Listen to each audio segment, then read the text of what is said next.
Parágrafo 1. Imagina Palestina en el siglo I, un territorio pequeño pero cargado de tensiones. Roma imponía impuestos sofocantes, soldados patrullaban las calles y la represión era brutal contra cualquier señal de rebelión. En medio de esa atmósfera, el pueblo judío vivía dividido entre la resignación y la esperanza. Para muchos, la promesa de un Mesías era la única luz en un túnel interminable, una chispa de iluminación interior en medio de la oscuridad de la opresión. Parágrafo 2. La vida cotidiana estaba marcada por la carga de los tributos y la humillación de ser gobernados por extranjeros. El Templo de Jerusalén seguía siendo el centro religioso, pero incluso allí se respiraba la sombra de Roma. Los líderes religiosos se debatían entre colaborar con el poder imperial o resistir en silencio. Era un escenario donde la religión manipulada se convertía en instrumento político y donde las esperanzas mesiánicas eran vigiladas como una posible chispa de rebelión espiritual. Parágrafo 3. En este contexto, no todos buscaban el mismo tipo de Salvador. Para unos, debía ser un rey descendiente de David, capaz de restaurar el trono perdido. Para otros, un sacerdote puro que limpiara el culto de la corrupción. Y para los más desesperados, un guerrero que levantara la espada contra Roma. Cada grupo proyectaba sus anhelos en un Mesías propio, como si se tratara de un espejo donde se reflejaban la conciencia divina y las heridas colectivas. Parágrafo 4. Y aquí aparece la gran paradoja. La misma idea que podía unir al pueblo también podía dividirlo. Un Mesías era útil para mantener la esperanza y la cohesión social, pero al mismo tiempo representaba un peligro mortal porque desafiaba el orden imperial. Roma lo sabía muy bien. Un líder proclamado como elegido de Dios no era solo un problema religioso, era una amenaza geopolítica. Y en esa tensión se gestaron las múltiples verdades ocultas sobre quién debía ser el ungido. Tópico 3. Los diferentes grupos y sus mesías.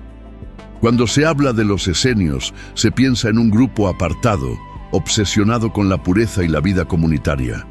En sus escritos de Qumran encontramos la idea de un Mesías doble, uno sacerdotal, que restauraría la santidad del culto, y otro guerrero que lideraría la batalla final contra las fuerzas del mal. Para ellos, la historia no era casualidad, sino parte de un camino de la verdad revelado solo a los que mantenían la pureza extrema. Cualquier desviación era vista como traición al Dios interior que los guiaba. Parágrafo 2. Los fariseos, en cambio, confiaban en la promesa de un descendiente de David, alguien con legitimidad de sangre y capaz de unir al pueblo a través de la observancia estricta de la Torá. Su visión del Mesías era más política y espiritual que militar. Creían que solo a través de la fidelidad a la ley se alcanzaría la naturaleza divina. Este ideal reflejaba un anhelo de orden, de justicia y de una filosofía espiritual que reconciliara al pueblo con su identidad sagrada. Parágrafo 3. Muy distintos eran los celotes, que no esperaban en silencio. Para ellos, el Mesías debía ser un caudillo revolucionario, un líder armado dispuesto a expulsar a Roma. Su espiritualidad estaba teñida de pólvora y cuchillas ocultas. Aquí, la espiritualidad libre no era un retiro silencioso, sino una guerra santa. Ellos encarnaban esa rebeldía espiritual que no temía a la sangre, convencidos de que la verdadera libertad solo vendría a través de la lucha violenta. Parágrafo 4. Finalmente, los saduceos y la élite sacerdotal tenían una visión muy diferente. No buscaban un cambio radical, sino mantener el orden que aseguraba sus privilegios. El Mesías para ellos era más un peligro que una esperanza. Su interés estaba en sostener el sistema, incluso a costa de aceptar la tutela de Roma. Este contraste es revelador. Un mismo término, Mesías, significaba cosas opuestas, desde un pacificador puro hasta un guerrero implacable. Y es precisamente en esa diversidad donde empieza a vislumbrarse el poder y el peligro de una narrativa de origen divino. Tópico 4. La utilidad y el peligro de una narrativa de origen divino. Parágrafo 1. Una idea puede ser más poderosa que un ejército. La narrativa de un ungido de Dios no era solo un relato piadoso. Era un instrumento político capaz de legitimar tronos, movilizar multitudes y dar sentido a la opresión. Para los líderes religiosos, invocar al Dios oculto era un modo de sostener su autoridad, de blindar su poder bajo un aura sagrada. Y para el pueblo, aceptar esa historia era encontrar consuelo en medio del sufrimiento. Sin embargo, toda verdad oculta tiene dos caras: la que libera y la que esclaviza. Parágrafo 2. Roma comprendía muy bien ese juego. Un líder que se presentara como enviado divino era visto como una chispa de inestabilidad, un peligro real para el imperio. No olvidemos que en una región llena de tensiones bastaba una proclamación mesiánica para que aldeas enteras se levantaran en rebelión. Así, el control espiritual se volvió tan importante como el control militar. No era suficiente dominar con espadas, había que dominar también las creencias, vigilar cada palabra que hablara de un camino de la verdad distinto al del César. Parágrafo 3. Para el pueblo común, la narrativa divina era como un arma de doble filo. Por un lado, ofrecía esperanza, el sentido de que la injusticia no sería eterna. Por otro, podía ser utilizada para sofocar cualquier libertad de pensamiento, imponiendo un dogma religioso que dejaba poco espacio para la duda o la crítica. ¿Acaso no sucede aún hoy? Líderes que se declaran salvadores, promesas envueltas en un lenguaje casi sagrado, y multitudes que, sin cuestionar, entregan su destino en manos de narrativas fabricadas. Parágrafo 4. Cualquier hombre que osara declararse elegido de Dios sabía que caminaba por un sendero mortal. Podía convertirse en símbolo de liberación o en blanco inmediato de la represión. Era un riesgo enorme, pero también una oportunidad única de encender la llama de un pueblo entero. Y en medio de ese tablero peligroso apareció Jesús, un hombre que no encajaba en ninguno de los moldes previos, pero que terminó convirtiéndose en el eje de una de las mayores historias secretas jamás contadas. Tópico 5. El giro cristiano. Jesús en medio del conflicto. Parágrafo 1.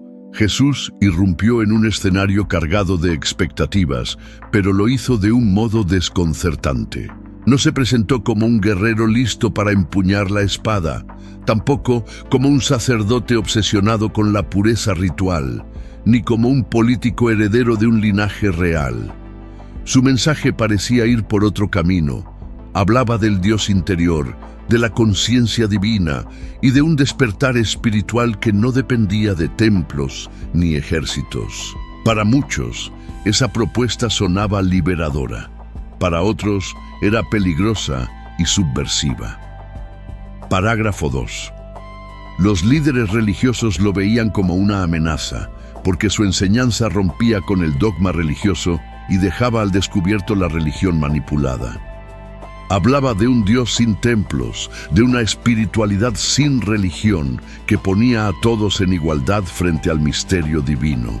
Eso desarmaba la jerarquía que sostenía a fariseos y saduceos. Mientras tanto, Roma percibía en él un foco de inestabilidad. Un hombre seguido por multitudes, proclamado rey por algunos, y con un mensaje que escapaba de todo control. Parágrafo 3. Esa ambigüedad fue lo que lo volvió tan difícil de clasificar. Para unos, era un maestro de filosofía espiritual, un sabio que ofrecía una sabiduría prohibida a los humildes. Para otros, era un agitador que desafiaba el orden establecido.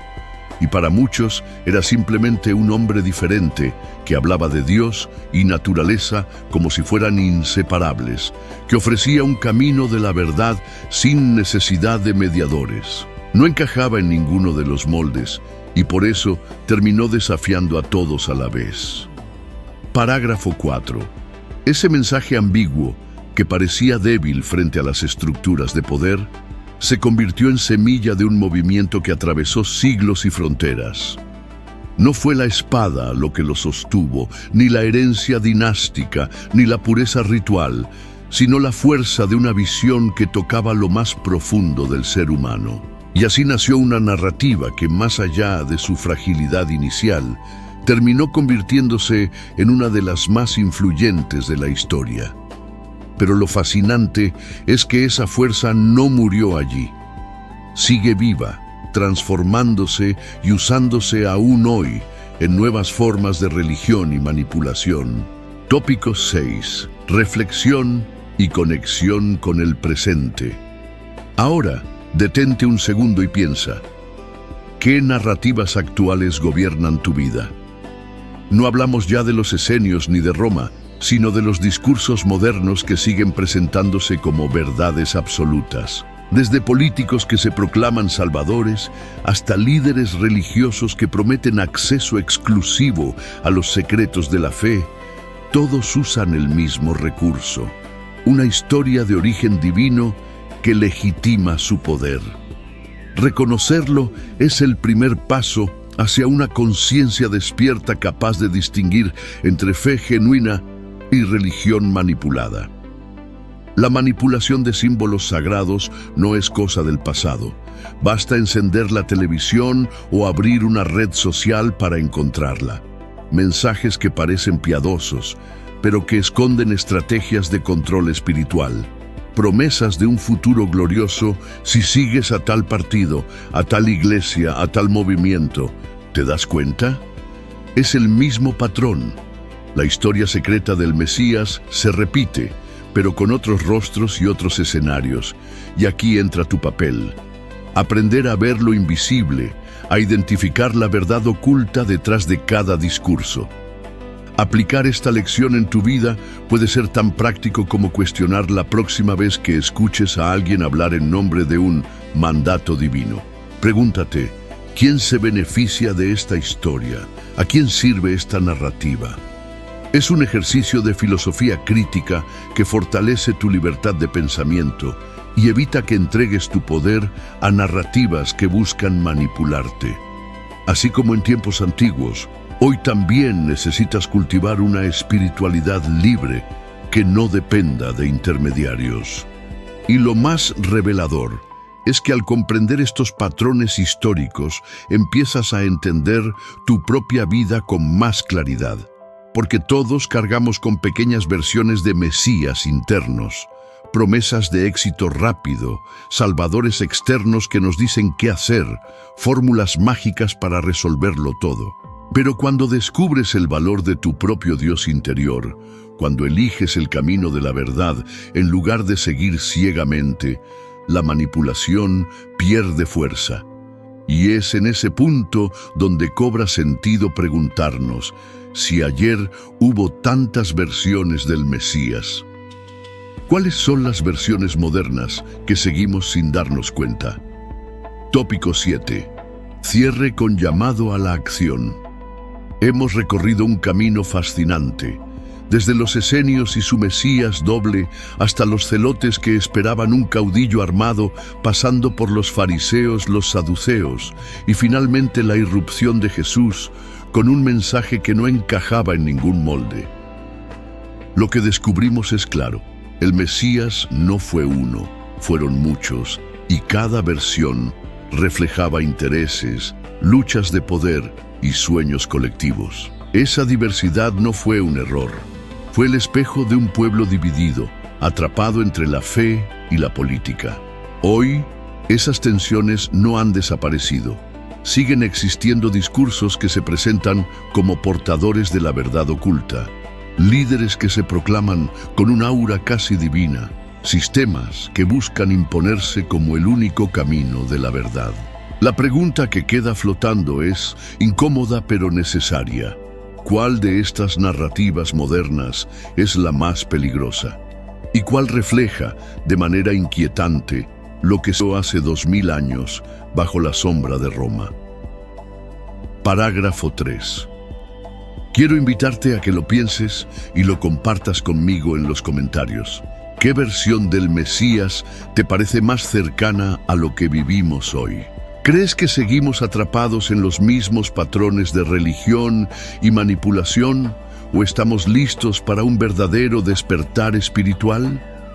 Tu opinión puede enriquecer este espacio de diálogo y abrir nuevas perspectivas para todos los que buscamos una filosofía y verdad más libre. Y si sientes que este viaje te ha abierto los ojos, te pido un gesto sencillo pero poderoso. Suscríbete al canal, activa la campana y comparte este video, porque cada vez que eliges cuestionar, encender la mente y buscar una espiritualidad sin religión, estás construyendo un futuro con más libertad de pensamiento y menos cadenas invisibles. Y créeme, lo que viene en los próximos videos irá aún más profundo en estas historias secretas que durante siglos se nos ocultaron.